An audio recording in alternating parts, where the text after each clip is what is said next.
康好生活是观众朋友健康生活的好朋友。大家好，我是大家的健康好朋友林官。讲到健康，最近天气变冷了，你会发现酷少的人真的越来越多。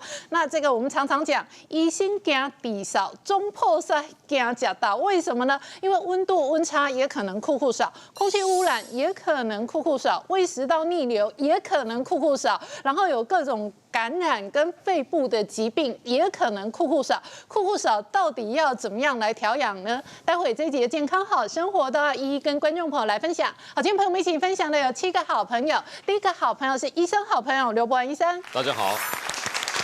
再来是家医科的医生好朋友王建宇医生，大家好。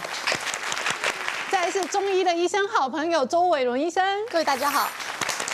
再来是急诊室的医生好朋友徐克强医生，大家好。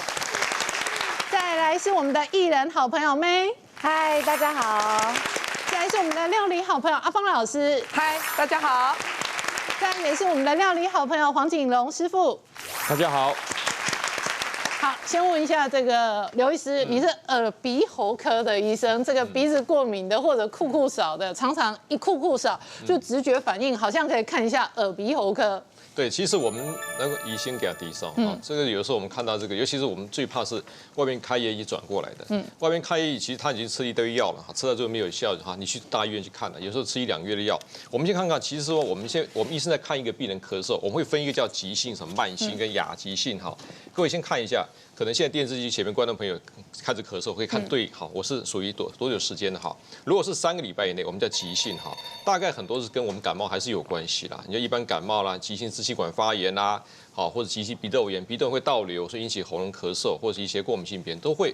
那我们看看亚急性，大概就是3到8周这段期间叫亚急性啊，那可能又合并细菌感染，也一样哮喘，或者是一些感染后造成咳嗽。当然最麻烦是慢性，很多人找医生看到就看了半天，大于8周2月以上的时间叫慢性哈。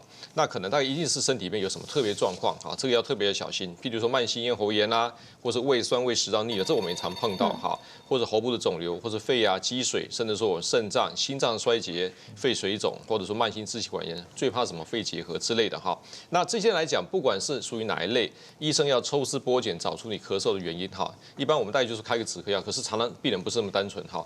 我碰过比较一个特殊的案例，比较棘手的案例，我印象很深刻。那位的患者哈，大概40多岁，他来找我们已经外面看了大概你知道将近半年了。半年的咳嗽，他说他已经甚至还去看身心科，他可能忧郁症哈，晚上咳到最后来，老公就把他就是你要到隔壁睡，他心情非常差。不过重点是他也喜欢唱歌，可是他后来发现，烧瞎了，那也不对咯哈。后来外面给他说，你可能声带长茧了，又咳嗽，咳到声带长茧。那后来到医院来找我们检查的时候，其实我们给他照 X 光片，肺部没问题啊，没什么问题，很奇怪哈。那可是有点烧瞎，我们就给他做过内视镜看一下。我们这个声带是2边啊。如果各位我们知道在讲话的时候呢，你唱歌这个声带有2片的声带哈，这个声带的肌肉是很漂亮的。那问题是我们在看他这个内视镜的时候，奇怪，一边的声带有长个小颗的凸起哈，在那里面。那这小颗凸起来讲，我们医生一定是化验嘛。后来就今天说，做一个喉的一个显微的一次手术哈，我们把那个肿瘤就化验出去，我们认为是息肉。化验报告出来，居然是结核菌感染。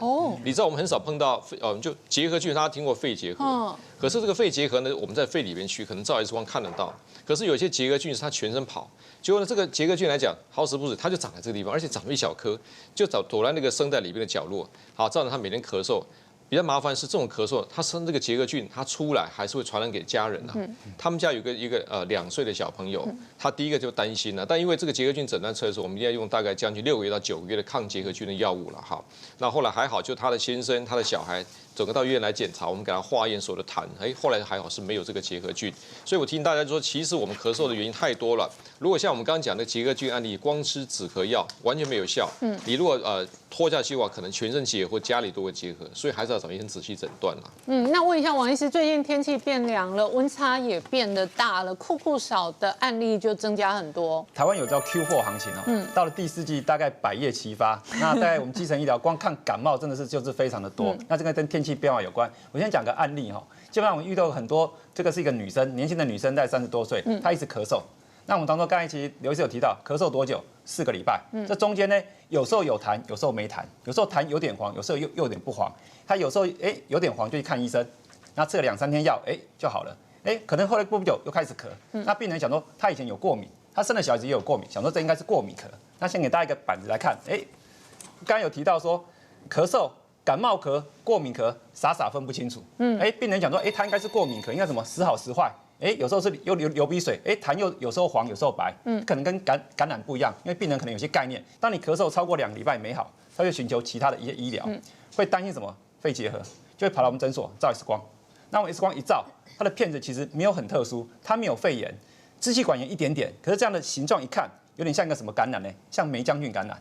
其实这种霉浆菌感染在我们临床上面常会看到。那一般来说，你去大医院可以抽血做霉浆菌的检查。那我们在基层我们不抽血，我们看他的咳嗽的样子，再决定那个 X 光，就判断是霉浆菌感染，给霉浆菌的药，先给个3天，病人回诊好一半，再给个4天，病人就好了。所以说很多病其实人家说咳嗽这个病。医生考验在哪里？是很怕病人没耐心，因为我在临床上面常看到很多病人看这个医生看了2次没好啊，觉得医生高北哈换下一个，下一个呢看了2次北哈再换下一个，所以这样的结果医生就不知道你的问题到底在哪里。所以我常跟病人讲，如果你同一个咳嗽看一个医生看了3次。没有好，我告诉你，医生比你还紧张。真的。那问一下徐医师哦，徐医师是急诊室的医师哦，真的有一些人咳到很不舒服的时候，常常第一时间就想到挂急诊。最近是碰到一个刚好就是从基层诊所转来的一个病人啊，他是一个大概80岁左右的阿嬷，他是住在安养机构，他只有1个人，他没有家属，他是由这个安养机构的这个陪伴员带着来。这个病人是平常其实都还好，他是可以自理的，但最近就是一样咳嗽，大概3、5天了，然后咳，那特别严重的情况是在夜间，他没有办法躺下来睡觉。这个其实是一个很重要的表征啊！我相信一般诊所医生都知道，你咳嗽，但是咳到晚上躺下来会喘这件事情，就要想到，搞不好根本不是什么支气管啊、过敏啊、耳鼻喉的问题，要想到心脏的问题。所以这个时候他会把它转来我们急诊，其实是有这样子的考量。那我们就要考虑，他是不是一个其实根本就是一个急性心脏衰竭造成的一个咳嗽。那我们就给他做相关 X 光片啊，还有血液的检查，确实发现它是一个急性的心脏衰竭。那给一些利尿剂啊，相对应的一些支气管血管扩张的药物，那他就朝向好的地方走。当然，我们还是收给心脏科去做进一步的检查，那给他相对应的治疗。所以就等于改善他心脏衰竭的处境。那结果症状上，在咳嗽的部分就改善了。所以刚才讲医心给他抵上，就是造成咳嗽是一个结果，然而原因爸快。咳嗽其实本身是一个症状而已，但是它到底真正的疾病是什么？我们是要抓那个病因。对。那接下来我们阿芳老师也要分享一个健康好料理。老师今天要分享大家做的是珊瑚丸子。对，我想把这个维生素 A 的摄取当成我今天这个料理的主轴，所以用胡萝卜，等会要做鲜肉丸子。可是我这个菜色的原始发想是来自于。这个季节很适合，因为想说吃点热的，就是在丸子汤里面有一个冬菜丸子。然后等会我要把这个季节好吃的冬菜呢，我们把它跟胡萝卜做丸子。好，这个冬菜直接把它切碎。我洗干净，没有要先洗，因为你做腌制的时候，那个买在菜市场的杂货店啊、超市，它有卖小袋或小罐装的那个冬菜，可能潮汕人他在煮鱼丸汤的时候就放一点。那其实要先洗过，把那个可能。腌制过的还有沙子啊，有多元，把它洗一下，然后呢拧干之后把它切碎。好。那我要做丸子之前，我先把汤来爆香哈，让它可以沸腾滚起来，等着我们。好，所以这是一个在家里面其实是很容易上手的一个快手的汤锅。好，那现在可以从冷油的时候呢，我就开始把这个虾米爆香。对。那今天爆虾米的时候，同步我放一点点的细葱花，然后先爆的是虾米。那今天还准备了干香菇、绞肉。那今天的珊瑚基本上是借胡萝卜，而且这条胡萝卜它不是生的模泥。我们说我自己个人也很不爱吃胡萝卜，真的，因为我觉得胡萝卜如果没有煮透，它其实生味还蛮浓的。那我要做丸子，它蒸熟了之后，我们在妈妈煮饭的时候，你可以用电锅，可以改一吹，然后蒸完之后呢，它热热的，你拿那个家里那个水果叉，就一直按它，就可以按成泥。可是这个时候你拿来吃，它就变甜味了。那等会打在肉里面呢，冬菜有咸香，然后再加上它的甜味，还有我们要它的营养成分。所以这是熟的蒸熟的胡萝卜。对，胡萝卜，对。因为我今天刻意切成小细的这个葱花，从冷油开始爆，它就可以把葱爆得很干很香，然后呢开始闻到香味了之后，我们就把香菇丝。好，所以接着下来要爆的是香菇丝。香菇丝。好，今天除了肉丸子之外，老师搭配了这个菠菜，然后也搭配了一点粉丝。那跟菠菜，其实菠菜是我们蔬菜里面含这个胡萝卜素，就是维生素 A 是很丰富的。对，好。那我现在呢，香菇也爆香了之后，整个香气很足够了，你就可以把大量你等会要当汤的热水往锅子里来冲。好，然后我们让它盖起来去煮这个汤。然后呢，我们现在准备来做这个丸子的部分。那首先我在这里面呢，因为冬菜会有咸味，对，所以你只能择其，比如说我今天放一点鱼露，那我就不放盐了。然后呢，再来我们的香油，好，一点点的香油，少量的鱼露，然后我在里面放上一点姜泥，还有再来放一颗蛋。哦。今天多少肉对1颗蛋？我这边有12两，就450克的肉。好，绞肉。然后你可以看到目视我们那个红萝卜，妈妈你虽然想要孩子多吃一点这种很营养的蔬菜，然后肉是孩子喜欢的，可是你不要放过头。好，今天这样的量，通常胡萝卜只占1/4就足够了哈。在超市买，你就直接挑瘦一点的细绞肉就可以了。那因为我们打了蛋，你不用担心说它会柴色，不会。好，而且现在所有的调味料哦，跟这个绞肉的粘性立刻打出来，可以看到刚刚稀稀水水的，对，可是现在粘性出来了。再来，我们把我们的冬菜末把它放进来，那这个就是这个丸子里面姜酱，对，咸味的来源。而且这个丸子咀嚼之后，应该也会有一点冬菜的口感，会。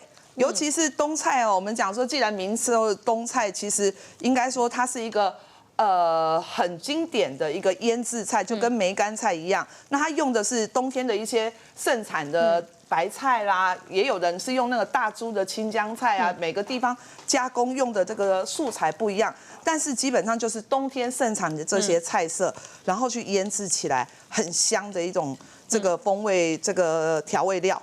好。然后我现在把它放进来，粘性出来了，我们准备要拌这个胡萝卜。这个时候我在这里面下1汤匙左右的一个太白粉。哎，为什么太白粉要下在胡萝卜的前面？因为我现在和上肉，我再把那个红萝卜泥放进来的时候，它就会被粘住。对哦。所以你会发现，同样做肉丸子，同样下材料，工序很重要。对，先太白粉，那后面才是胡萝卜泥。对，你可以看到现在我们的这个肉泥，它已经呈现可以扒锅的一个，就是扒在盆子上，所以它就扒住胡萝卜了。对，吐气的末端听那个声音，是不是我咳太久，咳了2个礼拜，咳出气喘？不是，你是因为你气喘才咳了2个礼拜。阿伯吃东西又失智，他也不会讲。我们知道讲那吃，他们呛到进去，他吸到进去，做那个支气管镜，做完之后，垂直接头刀了。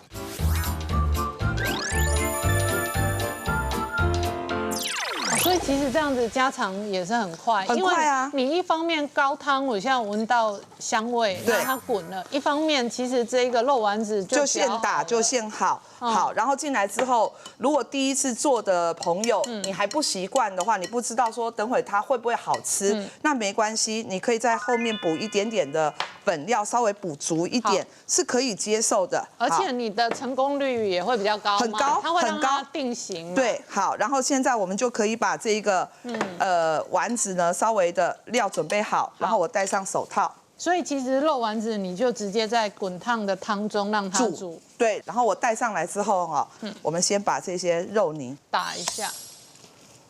这个跟打狮子头是同一个逻辑。打实，把它的空气打掉。打掉。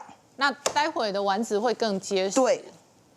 而且因为我们并没有经过油炸的过程，所以打一点空气调更重要。那换而言之，就是如果在冬天我们家里吃锅的时候，妈妈也可以做这样一盆的这个肉泥，哈，它就很适合各种冬天的火锅锅物里头做。而且以你这个小丸子来讲，它其实熟也会熟的比较快。对，它像贡丸一样大而已。好。那我们煮这个肉丸子妹也分享哦，最近天气一变温哦，立刻感冒酷少嘛。对，其实刚才听到那个刘医师在讲说酷少的时候，我喉咙超痒的，因为。我就大概前2个多月前，我就是有感冒的症状，然后其实也没有什么太大的，就是什么发烧，我就只有咳嗽，然后一点点流鼻水，然后跟微微的痰，然后我就去看医生，因为我怕传染给小孩，然后不是耳鼻喉科最常就叫我们不知道在含什么东西嘛，因为蒸汽嘛，然后药吃完之后，鼻水也没有了，痰也还好。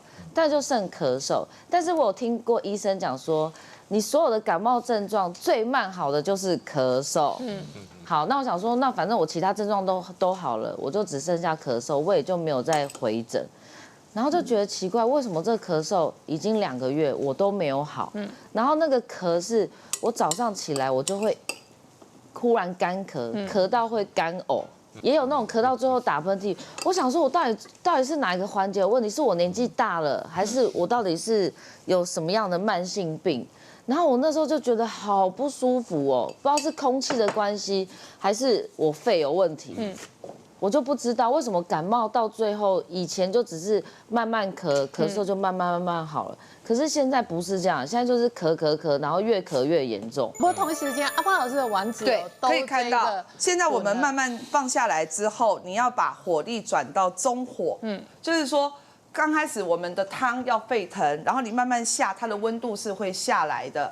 可是你在煮丸子的时候，你不要去转那个猛火，然后也不要去盖子的火，这样子慢慢的去煮，煮到它的丸子会浮上来，慢慢的都浮上来，然后你可以去推动它，这所有的丸子它大概就一颗一颗。像这样子，好，然后我们利用这还在最后煮到全熟的阶段，可以做汤头的调整，好。刚刚的味道是在丸子里面有它基本的味道，那你外面的汤头的味道不要调的比丸子的味道重，就是要轻一点、淡一点的风味，好，然后呢？所以你调了少量的鱼露，对，好，然后一点点的这个胡椒粉先摆进来，好，然后今天我希望的是可以摄取比较丰富的维生素 A，所以呢，可以看到我把这个季节的绿叶蔬菜，像菠菜啊，好就可以放进来，而且菠菜比较涩，那它搭配丸子汤的肉，那就比较平衡了，对，然后会比较润口，然后再来。在家里面，妈妈煮这样一锅的时候，你刚刚呢可以把我们的什么粉丝，在汤滚的时候先稍微烫一下，捞出来放在碗里面。每个人的碗里面，妈妈你就把那个碗底打一点点的细粉，然后呢就把热丸子汤放进来，那基本上这样子就可以大功告成。好，那我们就来试吃哦。这个还蛮适合台湾全部的人。你说为什么全部的人？因为还真的有一些人，他没有感冒，没有细菌，没有病毒，他就是咳嗽咳不好。那还真的有一些人，他像刘医师说的3个月、半年，不是，他可以咳3年都还没有好。那我有个病人她是65岁一个妈妈，然后她就来，她就说我咳嗽咳到漏尿。我说咳到漏尿的话，2个一起处理嘛，并不是，因为咳嗽咳到漏尿，她是因为她说我已经咳到有腹肌了。那我说多久呢？她说3年。我说3年没有好，她说因为去检查，她也还真的能咳到。肺部检查 X 光都没有任何问题，可是咳嗽就是不会好，遇东风就咳，要么就不咳，咳到天崩地裂，流泪满面，他还是咳。那我们就是用一方法问他说：“妈妈你怎么办？”那我们给他治疗的时候就要润肺化痰，还有舒缓他的气管。那我们刚才讲的妈妈的例子就是咳到漏尿，还有腹肌，是为什么呢？他就是因为是风咳。我们所谓风咳就是他咳嗽来得很快，他咽喉很痒，他没有痰，没有细菌病毒了。但是你会看到我刚刚好像有语病，说周医师你刚才不是说病愈很快吗？事实上，它因为现在空气中有一些 PM2.5，还有甲醛，容易会影响到呼吸道的一个过敏，所以其实会影响到一个咽喉的一个疾病产生，所以风咳也没有像我们想的那么快好了。然后风咳是一种问题，然后第二在中医会讲到一个寒咳跟热咳，所谓寒咳就是它是天气冷热湿度。气温的变化，他咳嗽声音很重，我们需要听音辨位。我们有时候听到病人的咳嗽是痰很多，有呼噜呼噜的泡沫声，我们知道说他流的鼻涕是白色的，头痛没有汗。我们说黑楼其淋扫，淋扫在季节变化的时候会有淋扫。那第三种是热咳，热咳就不一样了，它一定有事件变化。这个病人因为劳损，他工作压力很大，没有感冒，没有发炎，他喉咙开始非常痛，失声或是咳嗽很频繁，喉咙很干痛。但是它的痰是黄色，还有鼻涕是黄色，这是热咳，这个提供给大家做参考。如果说用这个现代营养学来看的话，其实我们呼吸道黏膜从鼻腔到咽喉到肺泡哈，里面的营养素好几个是跟它的这个呼吸道健全是有关系的，例如维生素 A、贝塔胡萝卜素、锌或欧米伽3脂肪酸。我特别强调维生素 A 的问题，好像阿芳老师很厉害，他把这个胡萝卜好，你知道我们现在帮很多人验血，其实现代人非常容易缺维生素 A。我们常讲维生素 A 也许会中毒，但是各位放心，你们很容易不够。结果呢，我们大概因为很多人看到胡萝卜不想吃，南瓜也不喜欢吃，红地瓜那里面都含贝塔胡萝卜素的，哈，都吃的少。这个维生素 A 来讲呢，在有些动物的内脏、肝脏里面特别高，可是我就不是很建议大家吃这种动物的肝脏，因为怕毒素的问题。哈，所以我们从这蔬菜水果里面呢，摄取贝塔胡萝卜素，它会转换成维生素 A， 对我们整个呼吸道黏膜保护是非常重要。哈，不过我特别提醒大家，就是说我们讲咳嗽，如果你们家呢有些老人家哈。他有点失智的现象，那咳嗽要特别注意一下，因为他不会表达，他咳了半天你就看医生，也许就是一般的说当做支气管炎。好，我碰个案例是这样的，这个老先生他是有点失智的现象，那因为他就是断断续续咳嗽，在外面之后看很久了哈，那后来转到我们这来看说，其实我们照 X 光看右边的肺有点那个白白的肺青，我们叫肺青论哈，浸润的，我们觉得好像有点发炎，当然这一定是用抗生素治疗，吃2礼拜之后回来再看，奇怪那个浸润好像越来越严重，好不对，我们还是找那个胸腔内科看一下，胸腔内科看说阿伯年纪大好，还是要小心哈。后来他们就给人家属沟通之后，那会不会有什么长肿瘤之类的？他们就做那个支气管镜，做完之后垂了直接头刀了。好，他们照支气管镜看到就跑那个肺的右边那个支气管下去，怎么看到一个东西夹出来，还以为是肿瘤，刚以为是肿瘤，夹要切一片，不对啊，那夹得碎碎，就把它整个清出来，放在仔细看是一个花生。那这个从阿伯吃东西又失智，他也不会讲。我们知道讲那吃呛到进去，它吸到进去了。所以我们异物的这个会造成我们常常有奇奇怪怪的案例。他咳嗽咳了2、3个月了，他也摸到一个脖子有一个淋巴结，然后我说要照个 X 光，他那个肺的一边就看到2个肿瘤。甲醛它很特别，是0.1以上，你就会被刺激到，甚至诱发气喘、过敏、眼睛流泪。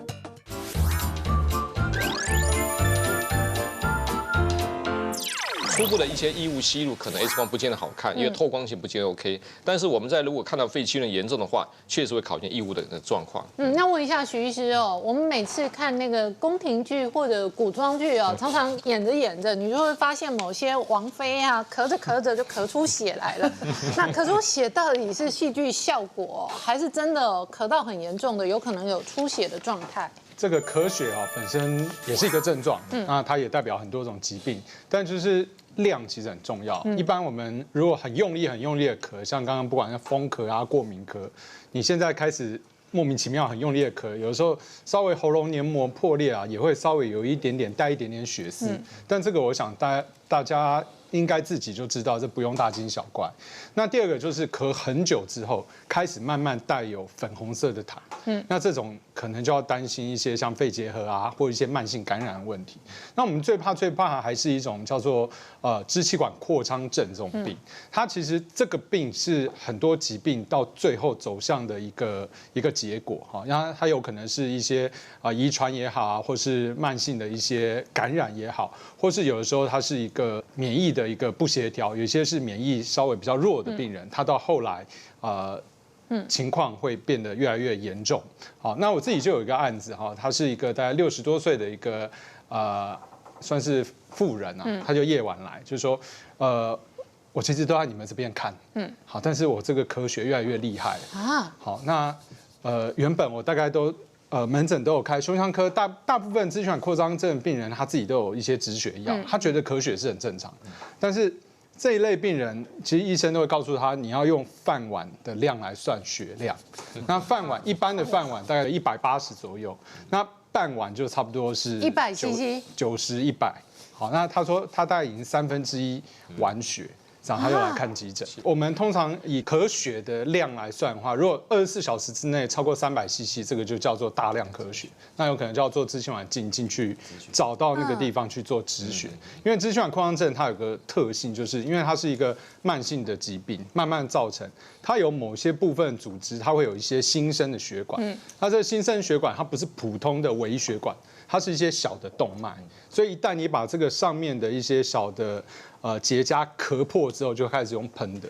那我们怕的就是这个喷出来的血会把它肺子淹掉啊。那所以这个病人来之后，我们一开始就赶快给他用比较大剂量的止血针，然后给他用氧气，然后先让他休息，然后甚至给他一点点的镇静药物，就是你不要再咳了。好像我们有的时候有一些比较强效的一个止咳药，其实就是有一点让他镇静下，你不要再用力去把那个可能已经结痂的小动脉的地方再咳破，然后之后他说，还不错啊，治疗之后差不多了，过2、3个小时报告出来说，你血红素也都还正常哈，虽然说你说咳的这个量有到那个程度，但是好像也还好。他说他想回去了，我说不行，这个你一定得住院，还是做再一次检查。他说我很多次了，就是很坚持要回家。那后来再过1、2个小时后，当然我们就不把他点滴，他也没办法走，好就跟他僵持一下，过1、2个小时就开始喷血哦，他就突然一个大咳之后开始喷血，那我们赶快把他拖到急救区，因为那个时候血氧浓度就掉，那赶快给他做支气管插管的一个治疗，就维持他某一边肺部的血氧供氧，然后赶快找胸腔科紧急做支气管镜进去止血。那很多人咳嗽咳了一段期间之后，他就会来找医生。那我先讲个案例，有个30多岁的女生，她第一次来看诊就跟医生，我咳了2个礼拜，要照 X 光。我说为什么？我担心肺部长东西。现在病人都很有概念，就一照 X 光正常。那我说我们可不可以挑出来先来问诊？问完诊，她这2个礼拜怎么咳？再做理学检查。然后理学检查你会发现，因为她早上来，我们把那个听诊器从后面一听，吸气吐气，吐气的末端听到个声音，咻咻，你这个声音你有听过吗？有，最近这几天有听到。我说这个就叫气喘。他说可是我以前都没有啊，是不是我咳太久，咳了2个礼拜，咳出气喘？我说不是，你是因为你气喘才咳了2个礼拜啊。所以医生家底少，贵宾少，黑菇少，这是我们闽南讲的黑菇。那这个黑菇少很麻烦，你要针对菇较歹抓啦。有的人就讲，我细汉拢无黑菇，是安怎今麦笨老做黑菇？所以每个人都会讲这个问题，说我都跟你讲，人生都有第一次。当你开始第一次之后，你要告诉你一定会有第2次。那这个个案好玩的地方是，当你把他这个问题处理好之后，过了2、3年，他生小孩了。他生小孩了，小孩子带来看的时候，我先讲，过敏的娘会生出过敏的小孩。对，他过敏的小孩会从过敏3部曲，然后再大一点之后，你就会听到他可能会开始气喘。医生，你卖给他拍就衰，卖给他纠缠，这种代志一定没发生。我告诉你，等到孩子3岁的时候，有一天抱来，王医师，我真的听到那个 HU 的声音了呢。我说就是开始，但是给他一个观念，5岁之前小朋友发生这个问题，我们不下气喘的诊断，他的支气管比较敏感，有支气管发炎，开始好好处理，甚至中医还有调养，甚至打流感预防针，或许可以把这以后他真的第一次气喘的发作给延后。所以我们告诉他一个观念。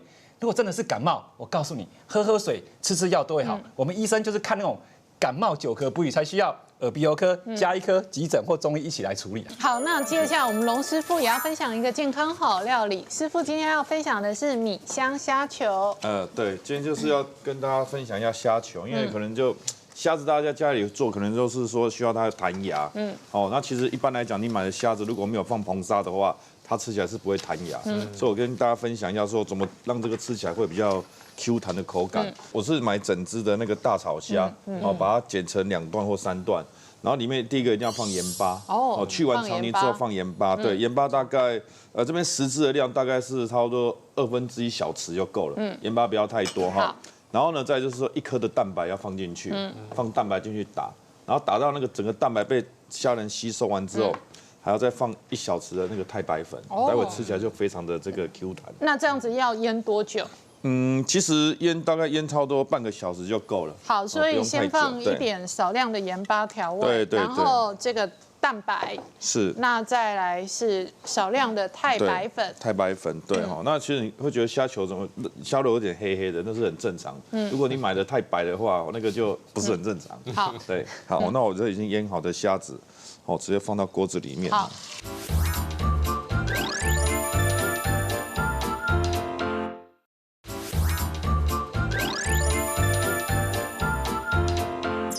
热锅热油，那我们把腌好的这个虾球进锅里头，稍微让它煎香一下。对对对，这边那我们煎它的同时，今天搭配的这个配菜有芦笋，对，那这个菇，红喜菇，对，还有这个非常好植化素的这个红黄甜椒，这2样东西就可以了。那今天还有蜜汤，也叫锅巴啦，这也叫锅巴，对，但是一般来讲锅巴的话，你那个饭下面那个超会搭那个干掉那个不好吃，对，一般来讲，像这种的锅巴吃起来口感会比较好。那我这虾子你看已经稍微有一点这个 Q 弹了哈，那旁边的一些这个空档的地方啊，来给它放一个蒜末，对，那椒末先下去炒一下哈，蒜跟辣椒，对，然后还有这个红甜椒，对，红黄甜椒都可以先下去哈。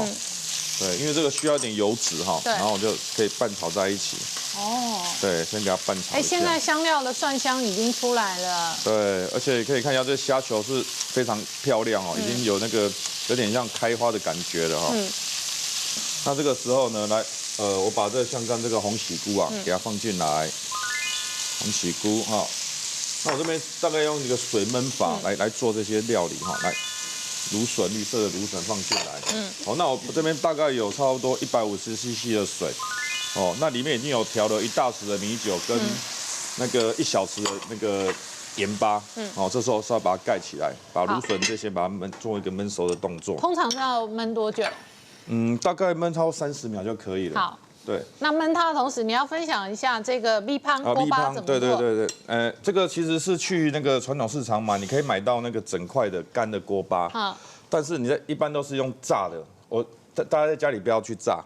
我跟你讲，你们就是用那个平底锅，稍微加油加多一点点，用煎的就可以了，煎到2面金黄。我们待会那个有酱汁下去的时候，它那个挂上酱汁之后，它会稍微有点软化，就吃起来会非常的好吃。好，大概烧30秒，不要太久哈。你可以看一下整个这个菇类啊，还有芦笋的颜色都非常的漂亮哈。而且这个也是快速料理。对，非常的快哈。那再来呢，因为这个酱汁我稍微让它这个酱汁可以扒在这些所有的食材上面，所以呢，差不多1小汤匙的这个太白粉，然后稍微拌一下就可以了。好，那我们就来上菜哦。很特别，是属于比较湿气比较重的，很多人都久咳不愈。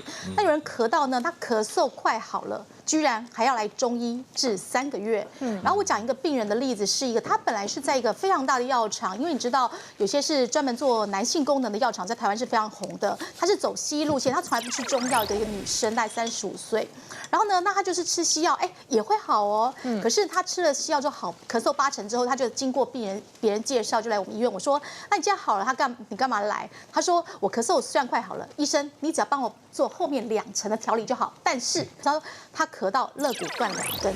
那你说怎么会咳到这样呢？太用力。我们刚才讲腹肌很结实之外，他咳到他肋骨其实比小指头差不多那么细，他咳到肋骨断掉，在右侧肋骨断了2根，所以他来我们这边反而是用针灸，还有治疗后面的润肺化痰和过气，更让他下次或以后的过敏咳嗽不要这么的严重，咳那么久。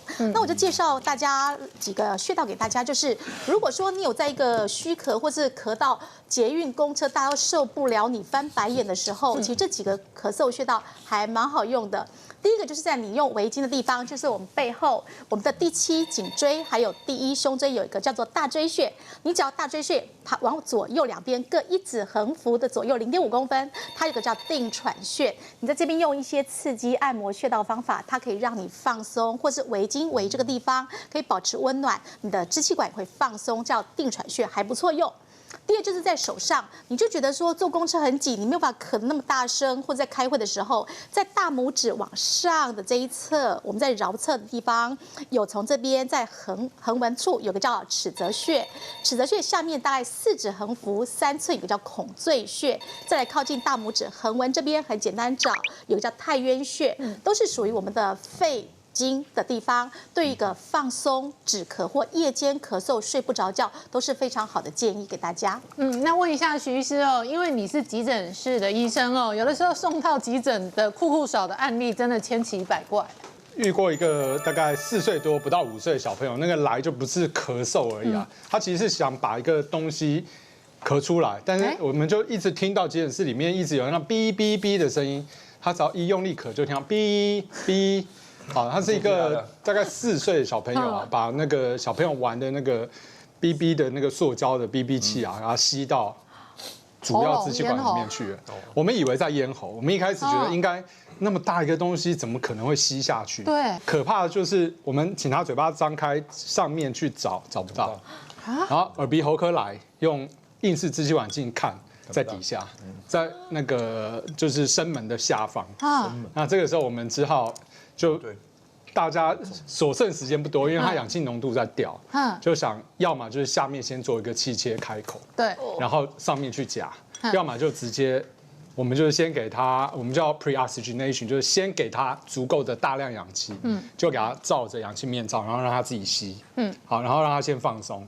然后之后我们就给他少量的镇静剂，就有点深度镇静麻醉，让他稍微睡着，然后一样从鼻子用支气管镜下去用夹的。对，还好后来我们在胸腔外科、耳鼻喉科、麻醉科、急诊室医师、急诊室来一堆人，然后好不容易把它夹出来。好，那他有气切一个伤口吗？没有气切。哦，对，原本我们最坏打算就是耳鼻喉科其实已经在旁边 prepare 好，就是准备上做气切。那问一下这个刘医师哦，还有一些人哦，一抵酷酷少哦，就老是买一些成药，像在台湾哦，感冒糖浆啊，或者这个福差定啊，或者各式各样的热饮，像现在天气冷了，有些人还觉得热饮甜甜的喝很温暖很舒服，实际上喝多了也有可能哦，造成你的咳嗽的病情哦没有改善，反而加重。对，我们很容易买到咳嗽药水。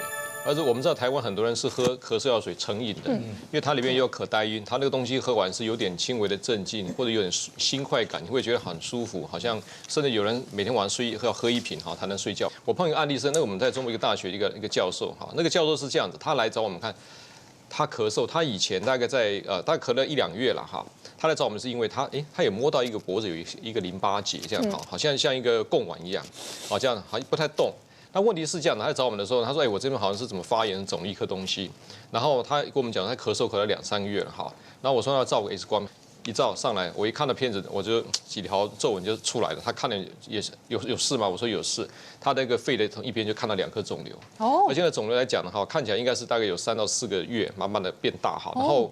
他就跟我讲说，可是我半年前的照是没问题。我说有的时候这个肿瘤哈，我们知道我们任何肿都切片是要看到那个细胞，有些是很恶的，有些是比较没那么恶的。好，这样我们有恶性来讲，分很多不同的恶性的肿瘤，你的可能是属于比较恶性的。后来我们再赶快请这个胸腔内科，他们去做这个支气管镜或切片，是一种叫鳞状上皮细胞癌。好，那这个东西赶快就去做手术哈。或者听到就是说，如果假设你其实半年以前照过一些检查 X 光，你觉得你的咳嗽就没问题，只是一般的过敏。还是要小心，那不要随便买成药吃。当然，如果说假设你吃1到2礼拜的药物吃完还是咳，还是请医生再 recheck 一次比较放心的。真的，那咳嗽有的时候很麻烦，而且你们家有2个小孩哦，有的时候过敏起来、犯起来也很麻烦。我妈妈身体健康，一点过敏源都没有，我也没有过敏，但是我生的小孩2个都过敏啊。我大女儿是气管，然后我2女儿是皮肤。哦。只要天气冷，我小女儿就还好，她只要就是不要热，只要不要夏天。那我大女儿我就担心了，因为她只要天气一变化，然后她就会开始不舒服，然后她只要一吃一点冰的，她晚上就惨了，她晚上绝对没办法躺，因为她只要一躺下去，她就开始2只都鼻塞啊，真的，她就开始鼻塞，然后开始咳嗽，然后她是会咳到是会吐的。会把晚餐给咳到吐，这么严重？半夜他会哭得起来，说他好累，很想睡觉，可是他没有办法睡。然后我想说气管，好像给他吃益生菌，可是益生菌你要长效吃，你要让他很明显立即的改善，其实你没有办法，因为你那是要长期的。因为我家住在半山腰哦，然后我家旁边都是新建案，就是一直在盖房子，对，所以我根本没有办法开窗户。然后我那时候就开始寻找很多很多的空气清新剂。那问一下这个周太医哦，空气当中的某一些有毒物质，真的会影响到我们的咳嗽跟过敏吗？老板是一个非常致病的有害物质，大家都知道。但是老板下班后就不会跟着你。但是空气中的有害物质真的是24小时的，有3大有害物质，真的很恐怖哎。第一个就是 PM2.5，我们说的一个霾害空污悬浮微粒，大概2.5多。然后你说它对于鼻腔啦、会咽喉或支气管过敏、气喘，皮肤会有伤害，这好像都是在呼吸道，是它还会再深入。为什么？它其实它的 PM2.5很特别，它是会非常容易，它太小了。它会非常容易跟我们的重金属结合，会跟我们环境荷尔蒙的多环芳香烃结合在一起，它就增加这个造我们细胞内脏的一个几率。所以其实有关于说为什么我们肥胖，为什么我们气喘，还有就是包括西医所谓的一个星状的周状动脉硬化和斑块血液的斑块，甚至像它会跑到脑部会造成失智，都是因为 PM2.5。那再来就是所谓的我们说的一个叫甲醛，大家都知道甲醛其实它就是福马林，你会觉得甲醛好像是没有味道，它就是福马林。会用到，对，它会一个木作啦、建材还有壁纸，还有小朋友喜欢买的一个泡棉胶，还有玩具之类的，都是还有甲醛。那甲醛它本身是又没有什么味道，然后很小很小的 ppm， 我们就会闻进去，皮肤就过敏、泪流汪汪，皮肤很不舒服，还有呼吸道甚至肝肾的问题，还包括染色体异常，还有就是我们的一个过敏、肾功能的衰竭都会的。那再来就是你刚才说的一个，就是很一般的，但是也很恐怖、很重要，就是病毒的过敏源，包括像蟑螂须、蟑螂脚、老鼠的毛、宠物的毛，还有像壁癌，对不对？壁癌霉菌这东西过敏，这些东西都是属于环境空气的3大有害物质。3年多前我刚搬新家，那因为家都已经装潢好了，就差刷油漆。我那时候就很怕刷油漆，然后我那时候还请那个油漆师傅讲说，你可以帮我涂那个油漆是没有味道的。可是怎么可能会没有味道？他说好，一定会，我帮你刷那个是没有味道的。然后我一住进去的时候，天哪！我们全家人就是睡觉睡到就是恶心、呕吐、反胃加头痛，这么夸张？我那时候做了很多功课，我就看到网络很多开箱文，什么这个除菌率就是 PM2.5除菌率99.9%，我觉得那都是已经是空气清新机很普通的了。我想说到底有没有再强一点的？然后还有再加上我觉得。好像很好用，但外观真的有点台的，因为我们走在时代的尖端，我们必须选东西也要时尚一点。我真的找很久很久，终于让我在网络上找到一台，它除了可以就是 PM2.5除菌率99.9%之外，它可以除甲醛。空气清净机就是这2台，一个是10瓶，这是10瓶的，这是20瓶的。它除甲醛是可以除96.8%。那我想说，天啊，这也太符合我了吧？因为我很少有看到空气清新机可以除甲醛的。我看到网络的示范，它的就是换那个滤网，非常非常的简单。怎么换？我现在换给大家看。好，其实你现在使用过后。跟冷气机一样，滤网像定期的清洁一定都要定期的更换。很多爸爸妈妈想要买空气清新机的时候，会有一点深一口气的原因，是因为你买了这一台，因为空气清新机都很贵，你买完之后，你可能一辈子都要养它。因为它可能半年，你如果每天使用，你半年之后你就必须要换滤网。对。那个滤网都非常非常的贵，就是你在换滤网的时候会很心痛。可是这一台换滤网的时候，你心不会揪。为什么？因为它就是很亲民的价钱。那我给大家看，它拆的时候其实很简单，你只要这样子。而且我刚才是有开机的哦。对。小朋友如果不小心就是碰撞到它的时候，它马上就是一个关机状态。好。然后你就看到。这个跟一般的那个冷气都一样，对，所以你就这2个凸出来的，你就把它拔起来，然后就很好拆，就很好洗，你就是然后水洗冲洗就好了。你如果很脏的话，我会建议大家就是先用吸尘器稍微把它吸一吸，然后你再用你可能已经使用过的牙刷稍微刷了一下，你去晾就好了。它的滤网，它的那个活性炭，就是这一块，它的重量，你看。它很高，它的那个活性炭重量很高，然后它的那个粉状的活性炭的吸附力很强，因为它很厚，它非常的厚，然后你就是只要换这一个，然后它价钱很亲民。我们看到其他大厂牌的都是小小的，薄薄的，然后为什么它可以吸附甲醛，然后这么多东西，就是因为它的中间这一个厚度，活性炭的厚度，对，所以它就很方便。你在就是装的时候就是很方便，它又长得又很时尚。问一下这个周太医哦，甲醛对人体会有哪一些伤害？家里不管是粘着物啦、木作啦，或者漆料，其实你就很简单，你对这 PM 都不熟的话，你先把它从10到30画一条线。如果说你是一个，比方是境外的一个建材，比方东南亚的也好，或是其他不是台湾、日本、欧规的话，事实上大部分的一个检验都是在10到30以上，甚至到100、250。那你的一个咳嗽、胸闷、呼吸、哮喘，甚至眼睛有问题、肺部灼伤、肺水肿、眼睛不舒服、心悸、头痛、脾气不好，女儿。都是因为这些比较甲醛比较高的，台湾已经是跟欧规跟日本一样，一直趋近于往0.3跑了。所以事实上，如果你现在买到是低甲醛的台湾非常优秀建材，它都是在0.3以下。像甲醛它很特别，是0.1以上。你就会被刺激到，甚至诱发气喘、过敏、眼睛流泪。所以在其实家里的时候，0.1到0.3，其实台湾建材的选择是会对呼吸道过敏或老人或孕妇是比较好的选择。好，谢谢我们医生的分享，也谢谢我们这么多好朋友分享。我们今天分享的健康好料理的食谱跟做法，也都po在年代 MUCH 台健康好生活的脸书，还有 LINE 的官方账号的主页。欢迎观众朋友扫描我们的 QR code 加入我们的 LINE 账号。那健康好生活，我们下次同一时间准时再见，拜拜，谢谢。